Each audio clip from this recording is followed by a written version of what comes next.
ഞാൻ ജീവിച്ചതിനേക്കാളും മോശമായിട്ട് എന്നെ ആക്ഷേപിക്കുന്ന എല്ലാ വാക്കുകളും ഉപയോഗിച്ച് സ്വയം പറയുന്ന മനുഷ്യന്മാർ മാത്രമേ ഈ നാട്ടിലുള്ളതെന്ന് എനിക്കറിയാം. ഫാമിലി റിലേഷൻഷിപ്പ് പോകുന്ന സമയത്ത് എക്സ്ട്രാ റിലേഷൻഷിപ്പിലോട്ട് പോകുന്നു. അപ്പോൾ അങ്ങനെയാണെങ്കിൽ ശ്രീരാമന്റെ അച്ഛൻ മഹാമര്യാദ ഉണ്ടല്ലോ.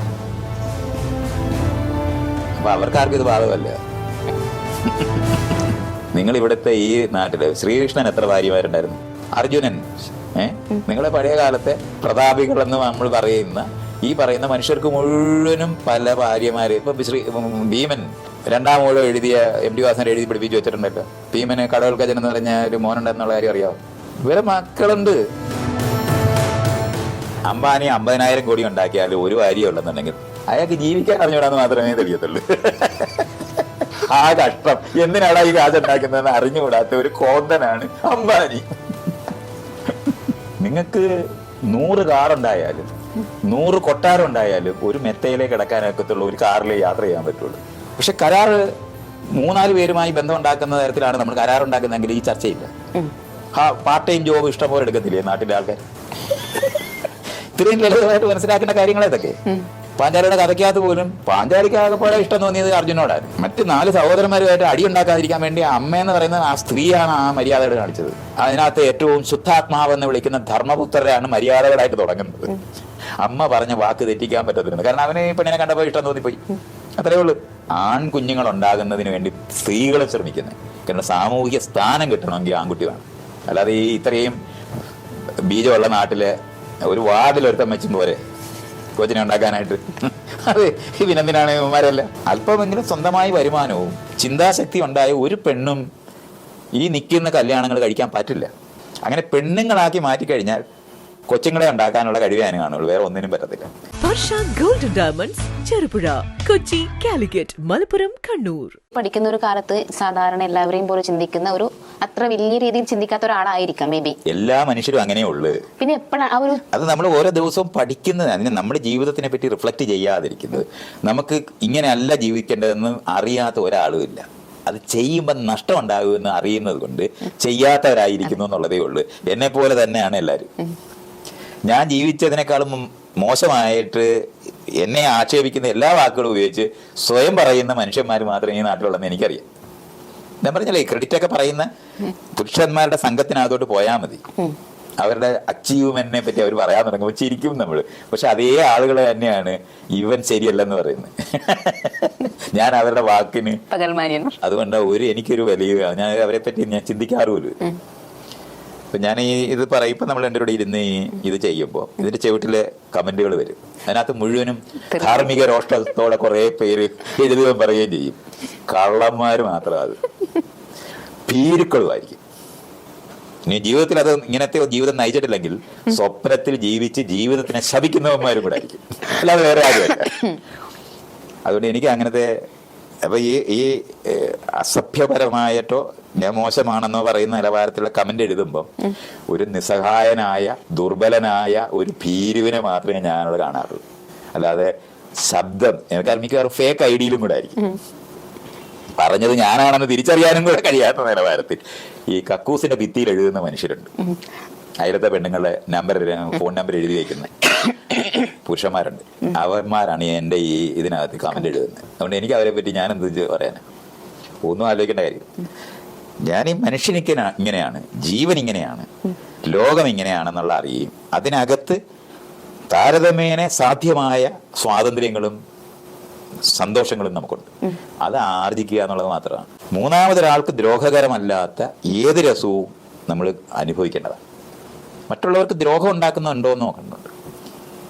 ഞാൻ ഡാൻസ് ചെയ്യുന്ന സമയത്ത് കൈവീശി വേറൊരാളുടെ ചെള്ളയ്ക്ക് കൊള്ളാതിരിക്കാൻ നോക്കേണ്ടത്, അത്രേ ഉള്ളൂ. പക്ഷെ ഇപ്പൊ ഈ പറഞ്ഞൊരു സ്റ്റേറ്റ്മെന്റ് അല്ലേ, മൂന്നാമതൊരാൾക്ക് ദ്രോഹമാവരുത്. അപ്പൊ ഒരു ഫാമിലി റിലേഷൻഷിപ്പ് പോകുന്ന സമയത്ത് എക്സ്ട്രാ റിലേഷൻഷിപ്പിലോട്ട് പോകുന്നു. അപ്പോൾ അങ്ങനെയാണെങ്കിൽ ശ്രീരാമന്റെ അച്ഛൻ മഹാമര്യാദയായിട്ടല്ലേ നിങ്ങൾ പറയുന്നത് ശരിയാണെങ്കിൽ? പഴയ ഏതൊരു അലക്സാണ്ടറെ പറ്റി നെപ്പോളിയനെ പറ്റിയൊക്കെ പറഞ്ഞാൽ നിങ്ങൾ എങ്ങനെ പറ്റും? ഈ പറഞ്ഞതൊക്കെ അപ്പൊ അവർക്കാർക്കും ഇത് ബാധകമല്ല. റിസോഴ്സസ് ഇല്ലാത്ത ദരിദ്രവാസി കള്ളുപിടിക്കരുതെന്ന് പറയുന്ന പോലെ ദരിദ്രവാസികൾ മാത്രം പ്രണയിക്കരുതെന്നും ദരിദ്രവാസികൾ കള്ളുപിടിക്കരുതെന്ന് പറയുന്ന പോലെയാണത്. അല്ലാതെ ഈ ശരി തെറ്റുകൾ ശരിയാണെന്നുണ്ടെങ്കിൽ നിങ്ങൾ ഇവിടുത്തെ ഈ നാട്ടില് ശ്രീകൃഷ്ണൻ എത്ര ഭാര്യമാരുണ്ടായിരുന്നു? കണക്കനുസരിച്ച് ഒരു 16,000 പോട്ടെ, അത്ര ഒന്നും ഇല്ലെന്ന് തന്നെ നമുക്ക് എടുക്കാം. എന്നാലും 4-5 ഒഫീഷ്യലായിട്ട് അപ്പോഴും ഉണ്ട്. അർജുനൻ ഒരാളെ എടുത്തു നോക്ക്. നിങ്ങളെ പഴയ കാലത്തെ പ്രതാപികൾ എന്ന് നമ്മൾ പറയുന്ന ഈ പറയുന്ന മനുഷ്യർക്ക് മുഴുവനും പല ഭാര്യമാര്. ഇപ്പൊ ഭീമൻ 2-ാം ഊഴം എഴുതിയ MT വാസൻ എഴുതി പിടിപ്പിച്ചു വെച്ചിട്ടുണ്ടല്ലോ. ഭീമന് കടവൽക്കജൻ എന്ന് പറഞ്ഞ ഒരു മോനുണ്ടെന്നുള്ള കാര്യം അറിയാം. ഇവരെ മക്കളുണ്ട്. അപ്പൊ അതൊന്നും ഈ ഇവിടുത്തെ പ്രണയത്തിനകത്തൊന്നും ചർച്ചയിലില്ല. ഒരു രാജാവിന് നിങ്ങൾ ഈ പറയുന്ന ലോകത്തെ പ്രമാണിമാർ എന്ന് പറഞ്ഞ ധനം കൊണ്ടോ അറിവ് കൊണ്ടോ സമ്പത്ത് കൊണ്ടോ ഒക്കെ മുന്നേ നിൽക്കുന്ന ആൾക്കാർക്ക് 100 കണക്ക് റിലേഷൻഷിപ്പ് ഉള്ള ഒരു സമൂഹത്തിനകത്താണ് നമ്മൾ ഇപ്പോഴും ജീവിക്കുന്നത്. രഹസ്യ ബന്ധങ്ങളായിട്ടിരിക്കുന്നു എന്നുള്ളതല്ലാതെ ഈ വിഷയം മനസ്സിലാക്കിയിട്ടല്ല. അംബാനി 50,000 കോടി ഉണ്ടാക്കിയാലും ഒരു ഭാര്യ ഉള്ളെന്നുണ്ടെങ്കിൽ അയാൾക്ക് ജീവിക്കാൻ അറിഞ്ഞൂടാന്ന് മാത്രമേ തെളിയത്തുള്ളൂ. അല്ലാതെ വേറെ ഒന്നുമില്ല. ആ കഷ്ടം എന്തിനാണ് ഈ കാശ് ഉണ്ടാക്കുന്നതെന്ന് അറിഞ്ഞുകൂടാത്ത ഒരു കോന്തനാണ് അംബാനി. രാജാക്കന്മാർക്ക് നല്ല വിവരമാണ്. അവർക്കറിയാം അവർ ഈ സ്വത്തുണ്ടാക്കുന്നത്, രാജ്യമുണ്ടാക്കുന്നത് എന്റെ ജനിതകം ആയിരക്കണക്കിന് മനുഷ്യരുടെ ഇടയിൽ പോകണമെന്ന് വിചാരിച്ചിട്ടാണ് ഈ രാജ്യമൊക്കെ പിടിക്കുന്നത്. അല്ലാതെ രാജ്യം പിടിച്ചിട്ട് എന്തെടുക്കാനാണ്? നിങ്ങൾക്ക് 100 കാറുണ്ടായാലും 100 കൊട്ടാരം ഉണ്ടായാലും ഒരു മെത്തയിലേക്ക് കിടക്കാനൊക്കത്തുള്ളൂ, ഒരു കാറിലേ യാത്ര ചെയ്യാൻ പറ്റുള്ളൂ. ഇത്രയും അറിയണം. സ്വത്തൊക്കെ ഉണ്ടാക്കുന്നത് ഇണകളെ കൂട്ടാനാണ്, അല്ല സ്വത്തിന് വേണ്ടിയല്ല. സ്വത്ത് നിങ്ങൾക്ക് സ്വത്ത് ഉപയോഗിക്കാൻ പറ്റത്തില്ല. കൂടിക്കഴിഞ്ഞാൽ ഒരു പ്രയോജനമില്ല. കമ്പനി നടത്തിയെന്ന് പറഞ്ഞാല് കമ്പനി നടത്തിയിട്ട് എന്തിനാണ് ഇത് ചെയ്യുന്നത്? ജീവിക്കുന്ന എന്തിനാന്ന് അറിഞ്ഞൂടാത്ത കോന്തന്മാരുടെ ബോധമാണത്. അല്ലാതെ നിങ്ങൾ വിചാരിക്കുന്ന പോലെ വിവരം, ജീവനെ പറ്റിയും ജീവിതത്തിനെ പറ്റിയും ഞാൻ ഈ പറയുന്നത്, ഞാൻ ഒരാളുമായി കുട്ടിയെ വളർത്തുന്നത് വരെ ഒരാളോട് ഉത്തരവാദിത്തോടെ പെരുമാറും എന്ന് പറയുന്ന ന്യായത്തിനപ്പുറത്ത് അതിന് വേറെ അർത്ഥമൊന്നുമില്ല. ധാരാളം റിസോഴ്സസ് ഉണ്ടാക്കാൻ കഴിയാതിരിക്കുകയും മറ്റുള്ള തരത്തില് അറ്റൻഷനും ശ്രദ്ധയും കൊടുക്കുക എന്ന് പറയുന്നത്, സമയവും കൊടുക്കുക എന്ന് പറയുന്നത്. ഇപ്പൊ 2 പേരോട് ഒരു സമയത്ത് നമുക്ക് പ്രണയം ഉണ്ടെന്ന് വെക്കി. ഒരാൾ പറയാ സിനിമ കാണാൻ പോവാം, മറ്റേ ആൾ പറയാണ് കടപ്പുറത്ത് നടക്കാൻ പോവാം. ഏതെങ്കിലും ഒന്നല്ലേ ചെയ്യാൻ പറ്റും. അതാ പ്രശ്നം. ഈ ഒരു സിമ്പിളായ പ്രശ്നം കൊണ്ട് മാത്രമേ ഇത് പറയുന്നത്. അപ്പൊ സിനിമ ആരോടെങ്കിലും ഒരാളോട് കള്ളം പറയേണ്ടി വരും. അപ്പൊ കുറെ ദിവസം കഴിയുമ്പോഴത്തേനും കള്ളം പറഞ്ഞു കൂട്ടിയിട്ട് അവസാനം പരമ കള്ളനായിട്ടാണ് ഇയാൾ പിന്നെ നിൽക്കുന്നത്. ഈ അവസ്ഥയിൽ പെടാതിരിക്കാൻ മാത്രം പറയുന്ന.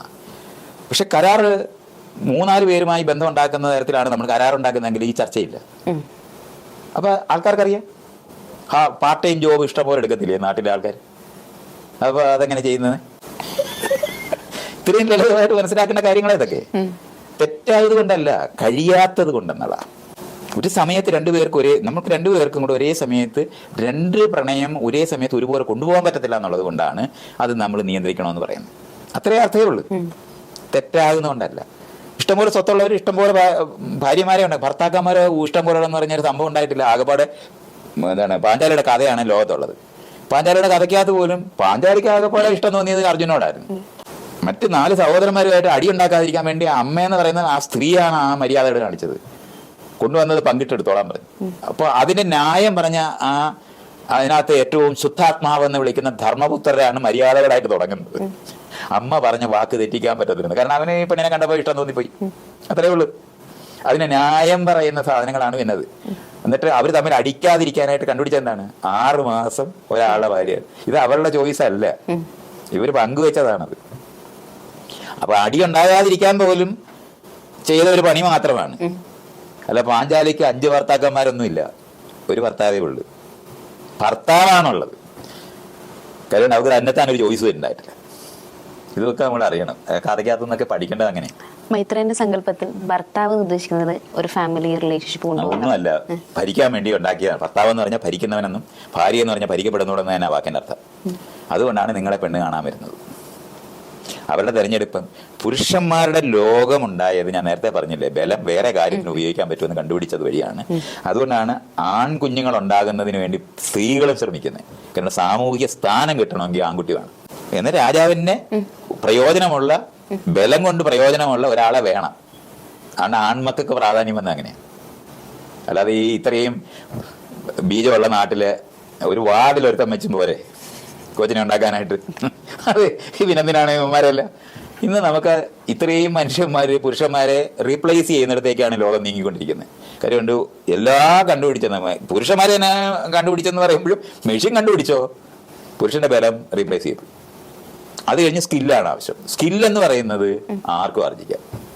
അതുകൊണ്ടാണ് കാർ ഓടിക്കാനും സ്ത്രീകൾക്കും പറ്റും, ബുൾഡോസർ ഓടിക്കാനും സ്ത്രീകൾക്ക് പറ്റും.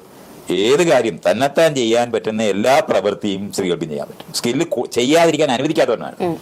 മരം കയറി എന്നല്ലേ പെണ്ണുങ്ങളെ വിളിക്കുമല്ലോ. ഏതെങ്കിലും പുരുഷനെ മരം കയറി എന്ന് വിളിച്ചിട്ടുണ്ടോ? ഇല്ല. അതാണ് അതിന്റെ സ്ഥലം. നേരത്തെ പറഞ്ഞ ചാരിത്രവതിയും മരം കയറി ഇതുപോലെ. സ്ത്രീകൾ തന്നെത്താൻ ചെയ്യുന്ന ഒരു പ്രവൃത്തിയും ചെയ്യാതെ വസ്തുവാക്കി മറ്റുള്ളവർക്ക് കൈകാര്യം ചെയ്യുന്ന പരുവത്തിലാക്കി വെച്ചിരിക്കുന്നത് കൊണ്ടാണ് പെണ്ണ് കാണലുണ്ടാകുന്നതും മരം കയറികൾ ഇല്ലാതായി പോയത്. ഈ ഒരു തിരിച്ചറിവ് കൊണ്ടാണോ ഇപ്പോഴത്തെ പെൺകുട്ടികൾ കല്യാണം കഴിക്കണ്ടെന്ന് പറയുന്നത്? അത് തിരിച്ചറിവ് അവർക്ക് ഞാൻ ഈ പറയുന്ന നിലവാരത്തിലുണ്ടായിട്ടില്ല. പക്ഷെ ജീവിതം ദുസ്സഹമായിരിക്കുന്നു, ഉള്ള സ്വാതന്ത്ര്യം കൂടെ പോകും എന്നുള്ള തിരിച്ചറിവ് മാത്രമാണ് സ്ത്രീകൾക്ക് ഉണ്ടായിട്ടുള്ളത്. ജീവിതം തുടരേണ്ടതുണ്ട്, അടുത്ത തലമുറ ഇവിടെ ഉണ്ടാകേണ്ടതുണ്ട് എന്ന് അവർക്ക് അറിയുമ്പോഴും ചൂടുവെള്ളത്തിൽ വീണ പൂച്ച പച്ചവെള്ളം കണ്ടാലും പേടിക്കുമെന്ന് പറയുന്ന പോലെ അമ്മയുടെ അച്ഛന്റെയും ജീവിതം കണ്ട് വളരുന്ന ഒരു മകളും ഒരു മകൻ ഒരു റിലേഷൻഷിപ്പിന് ഏർപ്പെടാൻ തയ്യാറല്ല. അതാ പ്രശ്നം. ലോകവ്യാപകമായി സ്ത്രീകൾ പുരുഷന്മാരെ ഇണയാക്കാതിരിക്കാൻ നോക്കുന്നിടത്ത് എത്തിയിട്ടുണ്ട്. അത് ജനാധിപത്യപരമായിട്ട് പരസ്പര ബഹുമാനത്തോടെ ഇണയായി തുല്യരായി പെരുമാറാൻ പുരുഷന്മാർ പഠിക്കാത്തതുകൊണ്ടാണ് അത് പ്രശ്നം ഉണ്ടാകുന്നത്. എന്നെ പ്രണയിക്കുന്ന ധാരാളം മനുഷ്യരുണ്ടായിട്ടുണ്ട്. എനിക്ക് ഒരു സമയത്ത് അറ്റൻഷനും സമയവും കൊടുക്കാൻ ഒക്കത്തേയുള്ളെന്ന് തിരിച്ചറിയുന്നതുകൊണ്ടാണ് ഞാൻ ധാരാളം പേരുമായിട്ട് ബന്ധം ഉണ്ടാക്കാത്തത്. അത്രേ അർത്ഥമേ ഉള്ളൂ. 10 കാർ ഞാൻ മേടിച്ചിട്ടാലും ഒരു കാറിലേ പോകാൻ പറ്റത്തുള്ളെന്ന് അറിയുന്ന അറിവ് കൊണ്ടാണ്. ഒരു കാര്യമില്ലാതെ 9 കാർ മേടിച്ച് നാട്ടുകാരുടെ മുന്നേ കാണിക്കാൻ കൊള്ളാവുന്നതല്ലാതെ ഒരു പ്രയോജനമില്ല. പക്ഷെ ഉള്ള കാറ് ഏറ്റവും നല്ല കാറും ഏറ്റവും നമുക്ക് അപകടം വരാതിരിക്കാനുള്ളതും എല്ലാ സൗകര്യങ്ങളും ഉള്ള ഒരു കാർ മേടിക്കുന്നതിന് ഒരു കുഴപ്പമില്ല. അല്ല, കാർ ഉണ്ടാകാൻ ചാൻസ് കുറവൊന്നുമല്ല, തിരഞ്ഞെടുക്കാൻ അറിഞ്ഞൂടാത്തോണ്ട. നമുക്ക് പറ്റിയ ആളുകൾ ലോകത്തെന്നും ഉണ്ട്. തിരഞ്ഞെടുക്കാൻ ആര് പോകുന്നു? ആദ്യം കാണുന്ന സാധനം മേടിക്കുന്ന പോലെയാണ് ചെയ്തോണ്ടിരിക്കുന്നത്. തെരഞ്ഞെടുപ്പ് നടക്കുന്നില്ല. എല്ലാ ആളുകളും മെച്ചപ്പെട്ട ആളുകളാണ്, എനിക്കല്ലെന്നേ ഉള്ളു. വേറൊരാൾക്ക് സൂട്ടബിൾ ആണ് അവര്. അത്രയുള്ള അർത്ഥം. അല്ല, നമുക്ക് ചേരാത്തവരെല്ലാം കൊള്ളാത്തവരല്ല, നമുക്ക് പറ്റാത്ത ആളെന്ന് മാത്രമേ അർത്ഥമുള്ളൂ. വേറൊരാൾക്ക് പറ്റുന്ന ആള് തന്നെയാ അത്. അതാണ് തെരഞ്ഞെടുപ്പ്. പ്രണയത്തിന്റെ ആവശ്യം അവിടെയാ. ഈ തെരഞ്ഞെടുക്കാൻ അനുവദിക്കാതെ വസ്തുക്കളാക്കി ഭാരം പെര നിറഞ്ഞു നിൽക്കുന്നു എന്നൊക്കെ പറഞ്ഞിട്ടാണ് പെണ്ണുങ്ങളെ പറ്റി പറയുന്നത്. ഇത് പശു ആടും ഒക്കെ പട്ടിയും പൂച്ചയും പോലെയാണ് പറയുന്നത്. മക്കളെ പറ്റി കെട്ടിച്ചു വിടാതെ ശ്വാസം മുട്ടി ചാകുകയാണ് ഇവിടെ. അല്പമെങ്കിലും സ്വന്തമായി വരുമാനവും ചിന്താശക്തി ഉണ്ടായ ഒരു പെണ്ണും ഈ നിൽക്കുന്ന കല്യാണങ്ങൾ കഴിക്കാൻ പറ്റില്ല. ഇതുകൊണ്ടാണ് വിദ്യാഭ്യാസം കിട്ടിയതോടെ സ്ത്രീകൾ എന്തുകൊണ്ടാണ് താലിബാൻ സ്കൂളെല്ലാം പെണ്ണുങ്ങളുടെ സ്കൂളെല്ലാം തല്ലിപ്പൊട്ടിക്കുന്നത്? അവർക്കൊരു ഇണയെ കിട്ടത്തില്ല. പഠിച്ച പെൺകുട്ടികളെ ഈ പുരുഷന്മാരെ തെരഞ്ഞെടുക്കത്തില്ല. അതാ പ്രശ്നം. അതുകൊണ്ടാണ് സ്ത്രീകളുടെ വിദ്യാഭ്യാസത്തിനായി പുരുഷന്മാരെ എതിരാകുന്നത്. അല്ല, താലിബാൻ വേറെ എവിടുന്നും ഉണ്ടാകുന്നതല്ല. ഏത് രാജ്യത്തും സ്വന്തമായി ജീവിക്കാനും അപ്പൊ തെരഞ്ഞെടുപ്പ് അവർക്ക് കഴിവുള്ളവരായി മാറും. ഇതുകൊണ്ടാണ് പെൺകുട്ടികൾ മരം കയറാതിരിക്കാൻ നോക്കുന്നവര്. കഴിവില്ലാത്തവരാക്കി പെണ്ണുങ്ങളാക്കി മാറ്റും. അങ്ങനെ പെണ്ണുങ്ങളാക്കി മാറ്റിക്കഴിഞ്ഞാൽ കൊച്ചുങ്ങളെ ഉണ്ടാക്കാനുള്ള കഴിവേ അതിന് കാണുള്ളൂ, വേറെ ഒന്നിനും പറ്റത്തില്ല. അങ്ങനെയാണ് മരത്തേലെ വള്ളി ചാരുന്നത് പോലെ നിൽക്കുന്നത് പോലെ ഒരു പെണ്ണിനെ. എന്തുകൊണ്ടാണ് പ്രായം കുറഞ്ഞ പെണ്ണിനെ നോക്കുന്നത്? അത് എന്നാൽ നമുക്ക് നിയന്ത്രിക്കാൻ പറ്റുന്നവരെന്നുള്ളതാണ്. പ്രായം കൊണ്ട്, ശരീരബലം കൊണ്ട്, കഴിവ് കൊണ്ട്, സ്വത്ത് കൊണ്ട് എല്ലാം താഴെ നിൽക്കണം. അപ്പോഴേ കൈകാര്യം ചെയ്യാനുള്ളൂ. പശുവിനെയാണ് ഈ നോക്കുന്നത്. ഇടിക്കാത്തതും തൊടിക്കാത്തതും പശുവിനെ നോക്കത്തില്ലേ? അതാണ് ഈ മാര്യേജ് മാർക്കറ്റിനകത്ത് നോക്കുന്നത്. അല്ല, നിങ്ങൾ വയസ്സാം കാലത്ത് നോക്കാൻ ആരെങ്കിലും വേണ്ടേ? അപ്പൊ ഈ വയസ്സായ സ്ത്രീയെ നോക്കാൻ ആരാ ഉള്ളത്? അതാ പുരുഷന്മാർ മക്കളെ ഏൽപ്പിക്കുന്നതെന്നാണ്. എന്നാ പിന്നെ ഈ മക്കളെ ഇവനൊന്നും ഈ പുരുഷനെ നോക്കരുതോ? അത് പറ്റത്തില്ല. ഇതൊക്കെ കഥയല്ലേ. സ്ത്രീകളെ പരിചരിക്കാനായിട്ട് പുരുഷന്മാര് 60 വയസ്സിലും 70 വയസ്സിലും കല്യാണം കഴിക്കും. എപ്പോഴെങ്കിലും ഒരു 70 വയസ്സായ സ്ത്രീയെ കല്യാണം കഴിക്കുന്ന കണ്ടിട്ടുണ്ട്? സമ്മതിക്കത്തേ ഇല്ല. മറ്റത് മനുഷ്യന്റെ ആവശ്യങ്ങളില്ലേ എന്നൊക്കെ വെച്ച് പറയും. ഈ മനുഷ്യൻ എന്ന് പറഞ്ഞ പുരുഷനേ ഉള്ളൂ. ഇപ്പൊ നിങ്ങളുടെ അടുത്ത് ഞാനൊരു പടം വരയ്ക്കാൻ പറയുകയാണ്. മനുഷ്യനെ എന്റെ പടം വരച്ചാൽ ആ പുരുഷന്റെ പടം വരച്ച് വെക്കും. സ്ത്രീയുടെ പടം വരയ്ക്കുന്നത് മനുഷ്യനായിട്ട് തോന്നത്തില്ല എന്നുള്ളതാണ് യാഥാർത്ഥ്യം. നമ്മള് മാൻ കൈൻഡ് എന്നല്ലേ പറയുന്നത്, ഹ്യൂമൻ കൈൻഡ് എന്ന് പറയത്തില്ല. Man is A measure of things എന്ന്. ഇത് ആരാണ് ഈ മാൻ? പുരുഷനായിട്ടാണ് ഈ കാണുന്നത്. ഇതൊക്കെ നമ്മൾ ഈ പുരുഷന്മാരുടെ ലോകമുണ്ടാക്കി അതിനകത്തെ വസ്തുക്കളായി പോയ സ്ത്രീകളോട് പ്രണയിക്കണമെന്ന് പറഞ്ഞാൽ എന്തർത്ഥം? അതാണ് ജനലിൽ കൂടെ നോക്കുന്നത്. ഈ കുടുംബ ബന്ധത്തിൽ കുട്ടികൾ വേണം നിർബന്ധമുണ്ടോ? കുട്ടികൾ ഉണ്ടാകുന്ന 2 പേര് എണ്ണ ചേർന്ന് കുഞ്ഞുങ്ങളെ ഉണ്ടാക്കാതെ അടുത്ത തലമുറ ഉണ്ടാകത്തില്ല. അതിന് കുടുംബത്തിനകത്ത് കൊച്ചു വേണമെന്നുള്ള ചോദ്യമില്ല. രണ്ടുപേര് തമ്മിൽ ജീവൻ തുടരുന്നതിന്റെ സാധനമാണത്. നമുക്കത് വേണോ വേണ്ടായെന്ന് തീരുമാനിക്കാൻ ധാരാളം മനുഷ്യരുള്ള സ്ഥിതിക്ക് വേണ്ടാന്ന് തീരുമാനിക്കുക, അത്ര അർത്ഥമേ ഉള്ളൂ.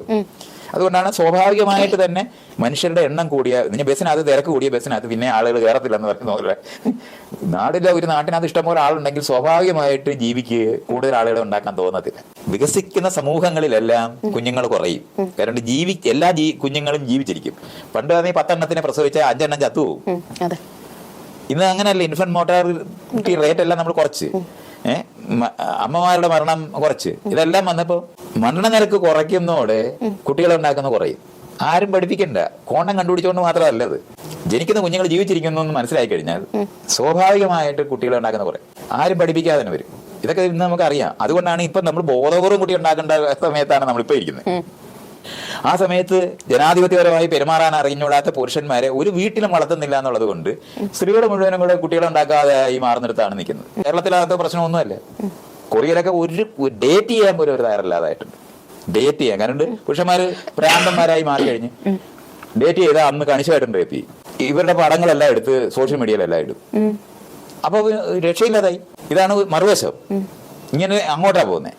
അല്ലാതെ ഇത് ഉത്തരവാദിത്തപ്പെട്ട് പരസ്പര ബഹുമാനത്തോടെ പെരുമാറാൻ പഠിച്ചാല് ആളുകൾക്ക് തമ്മിൽ എണ്ണ ചേരുന്നത് തെറ്റാണെന്ന് പഠിപ്പിക്കുകയൊക്കെ ചെയ്യാതെ പ്രണയിക്കാൻ അനുവദിക്കുകയൊക്കെ ചെയ്യുകയാണ് വേണ്ടത്. കുട്ടികള് ലൈംഗിക ബന്ധത്തിൽ ഏർപ്പെട്ടാൽ കുട്ടി ഉണ്ടാകാതെ നോക്കണമെന്ന് മാത്രം പഠിപ്പിച്ചാൽ മതി. അതിനാണ് നമ്മൾ ലൈംഗിക വിദ്യാഭ്യാസം കൊടുക്കണമെന്ന്. കുട്ടി ഉണ്ടാകാതെ ശ്രദ്ധിക്കണം. അല്ല രണ്ടുപേര് തമ്മിൽ കെട്ടിപ്പിടിച്ച് ഉമ്മ വെച്ചിരിക്കുന്നത് തെറ്റാണെന്നും അവരവിടെ ഇങ്ങനെ ഇരിക്കണമെന്ന് പറഞ്ഞിട്ട് രണ്ടുപേരെയും വെള്ളത്തിൽ ചാടിയില്ലേ ഇവിടെ ഈ കായലില്. അപ്പൊ ആണും പെണ്ണും കൂടെ ഒന്നിച്ചിരി തെറ്റായ തരത്തിൽ ഇരുന്നു. എന്ത് ഈ തെറ്റ്? കെട്ടിപ്പിടിച്ചിരുന്നിട്ടുണ്ടാവും, ഉമ്മ വെച്ചിട്ടുണ്ടാവും, അതല്ലേ? അവരെ വെള്ളത്തിൽ ചാടിച്ചിട്ട് ഭയങ്കര രക്ഷകരായി. അതുവരെ പോയിട്ട് അവരെ വെള്ളത്തിൽ ചാടിച്ചവന്മാരാണ് ഈ ചേട്ടി എടുത്ത് വെള്ളത്തിൽ കരക്കി കയറ്റുന്നത്. ഈ തരത്തിലുള്ള യൂസ്ലെസ് ആയ പ്രവർത്തനങ്ങളാണ് നമ്മൾ ചെയ്തുകൊണ്ടിരിക്കുന്നത്. ശരിക്കും കേരളത്തിൽ ലൈംഗിക ദാരിദ്ര്യം ലൈംഗിക കേരളത്തിൽ മാത്രമല്ല എല്ലായിടവും ഉണ്ട്, ഈ രാജ്യങ്ങളിലല്ല. അതിന് എന്തെങ്കിലും റീസൺ തോന്നിയിട്ടുണ്ടായിരുന്നോ? ഞാൻ പറയുന്നത് നമ്മൾ ഈ പുരുഷന്മാര് സ്ത്രീകളുമായി ബന്ധം ഉണ്ടാക്കി കുട്ടികൾ ഉണ്ടാകാതിരിക്കുന്നതിന് വേണ്ടി തട്ടായി ഉണ്ടാക്കിയ സമൂഹം, തട്ട് സമൂഹം എന്ന് ഞാൻ നേരത്തെ പറഞ്ഞില്ലേ, അടിമകളായി പിടിച്ചോണ്ട് വന്ന പുരുഷന്മാരുമായി സ്ത്രീകൾ ബന്ധം ഉണ്ടാക്കരുത്. അതിനാണ് ആദ്യമായിട്ട് സ്ത്രീകളെ ലൈംഗികത നിയന്ത്രിച്ചത്. കാരണം ആ താഴെ ഉള്ളവരുടെ കുട്ടി ഉണ്ടായാൽ ഈ മേളിലോട്ട് അത് കയറി വരും. കാരണം പ്രസവിക്കുന്ന സ്ത്രീകളായതുകൊണ്ട് അവരുടെ കുട്ടിയായി മാറുന്ന കാരണം കൊണ്ട് മേൽത്തട്ടിൽ പോയി കുട്ടി വരും എന്നുള്ളതാണ് പ്രശ്നം. ഇതുകൊണ്ടാണ് സ്ത്രീകളുടെ ലൈംഗികത നിയന്ത്രിച്ചത്. പുരുഷന്മാര് എത്ര അടിമ സ്ത്രീകളുമായി ബന്ധം ഉണ്ടാക്കിയാലും കുട്ടി ഉണ്ടായതല്ല അടിമകളാകത്തുള്ളൂ. ഇത്രയും ലളിതമായത്. അങ്ങനെയാണ് സ്ത്രീകളുടെ ലൈംഗികത നിയന്ത്രിച്ചത്. കുട്ടികൾ മറ്റു വിഭാഗത്തിൽപ്പെടുന്ന, കാരണം സ്ത്രീകൾ സ്വന്തമായി അടിമയായാല് പുരുഷന് വല്ല വ്യത്യാസമുണ്ട്. ഒരു ഗോത്രത്തിൽ നിന്ന് വേറെ ഗോത്രത്തിൽ പിടിച്ചോണ്ട് വന്നു, അല്ലാതെ പുരുഷന്മാർക്ക് വല്ല കുഴപ്പം വന്നു കുറവൊന്നുമില്ല. അങ്ങനത്തെ ഒരു കാര്യമില്ല. അല്ല മേൽത്തട്ടിലെ പുരുഷന്മാരെല്ലാം പുരുഷന്മാർ, ബാക്കിയുള്ള താഴെ തട്ടിലെ പുരുഷന്മാരല്ലാതിരിക്കുന്നില്ല, സ്ത്രീകളും അല്ലാതിരിക്കുകയല്ല. അവർക്ക് ഒരു വ്യത്യാസമില്ല. നിങ്ങൾ ആരോപിക്കുന്ന കീഴ്പ്പെടുത്തൽ മാത്രമേ അവിടെ ഉള്ളൂ. അതുകൊണ്ട് ഒരു ജീവി എന്നുള്ള നിലവാരത്തിൽ സ്വാഭാവികമായി താഴെ തട്ടെന്ന് പറഞ്ഞാലും പുരുഷനായിരിക്കുന്നു സ്ത്രീ ആയിരിക്കുന്നവർക്ക് ഒരു വ്യത്യാസം വന്നിട്ടില്ല. അല്ല നിങ്ങൾ ഇവിടുന്ന് മൈഗ്രേറ്റ് ചെയ്ത് അമേരിക്കയിലോട്ട് പോയി കഴിഞ്ഞാൽ നിങ്ങൾ 2ാം തരമായിട്ടാണ് ചെല്ലുന്നത്. നിങ്ങൾ ലവബിളായ ഒരു സ്ത്രീയല്ലേ? നിങ്ങളെ ഇഷ്ടപ്പെടുന്ന 100 കണക്കിന് പുരുഷന്മാരും സ്ത്രീകളും അവിടെ ഉണ്ടായി പോകത്തില്ലേ? അപ്പൊ സ്ത്രീകൾ പക്ഷെ പുരുഷന്മാരുമായിട്ട് ബന്ധം ഉണ്ടാക്കിയാൽ കുട്ടി ഉണ്ടാകും. കുട്ടി ഉണ്ടായാലോ ഇവര് മൈഗ്രേറ്റ് ചെയ്ത് വന്നതന്നെ ഇവിടുത്തെ ബംഗാളികൾ വന്നിവിടെ കൊച്ചുങ്ങളെ ഉണ്ടാക്കി ഭയങ്കര പ്രശ്നമാണ്. ബംഗാളിയെ എന്ന് പ്രണയിച്ചു നോക്ക് നിങ്ങൾ.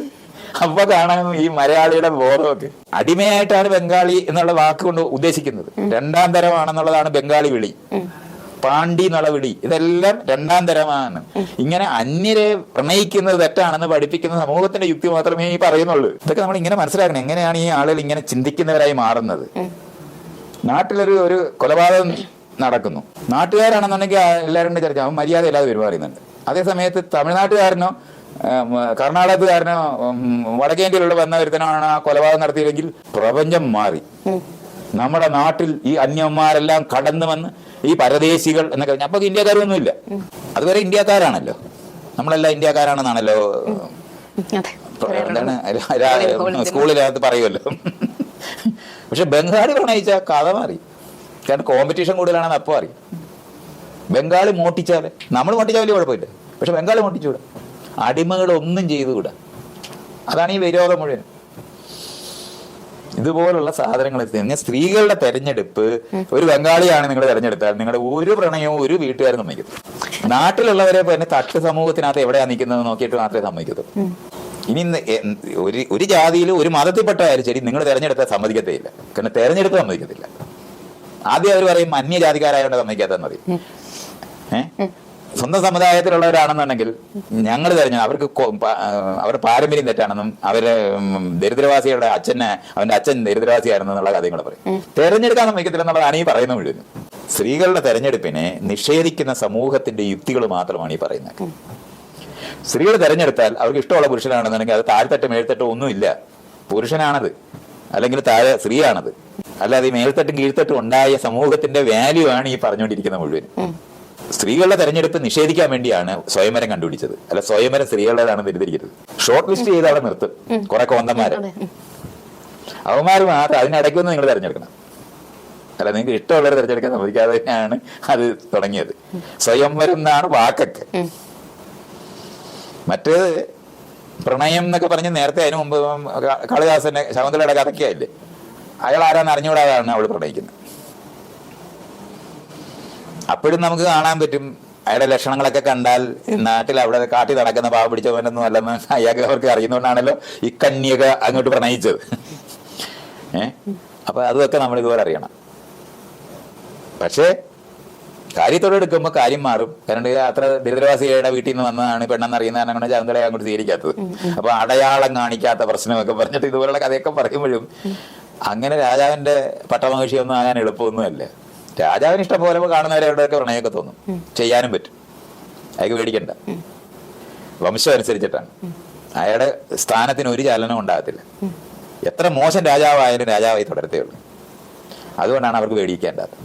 പക്ഷെ അങ്ങനല്ല ബാക്കി അടിമകളുടെ പ്രശ്നം. അവരെപ്പോഴും നല്ല ആളായിട്ട് നിൽക്കാൻ ബാധ്യത വരും. ഈ അടിമകളായിരിക്കുന്ന സ്ത്രീകളും അടിമകളായ പുരുഷന്മാരും ഒരുപോലെ ഭാര്യമാരാ. വേറെ ആൾക്കാർ പറയുന്ന അനുസരിക്കുക. അതുകൊണ്ടാണ് ജാതി സമൂഹത്തിനകത്ത് താഴെത്തട്ടിലെ പുരുഷന്മാർ മുഴുവൻ ഭാര്യമാരെ പോലെ തന്നെയാണ് അവര്. മേൽത്തട്ടിലെ പുരുഷന്മാർക്ക് കീഴടങ്ങിയ പുരുഷന്മാരെ അവിടെ നിൽക്കുന്നത്. അവർ രണ്ട് ഭാര്യമാരാണ് ഈ അടിമ ബന്ധം. പക്ഷെ അതിനകത്ത് ആകെ ഉള്ളത് അവർക്ക് രണ്ട് ഇടി കൊടുക്കുക എന്നുള്ളതേ ഉള്ളൂ. വേറെ ഒരു തരത്തിൽ അതിന് വിജയിക്കാനൊക്കത്തില്ല. അങ്ങാടി തോറ്റാൽ അമ്മയോടെന്ന് പറയുന്ന പോലുള്ള ഇടിയേ ഉള്ളു. അങ്ങാടിയിൽ എന്നും തോക്കും എല്ലാ അടിമകളും.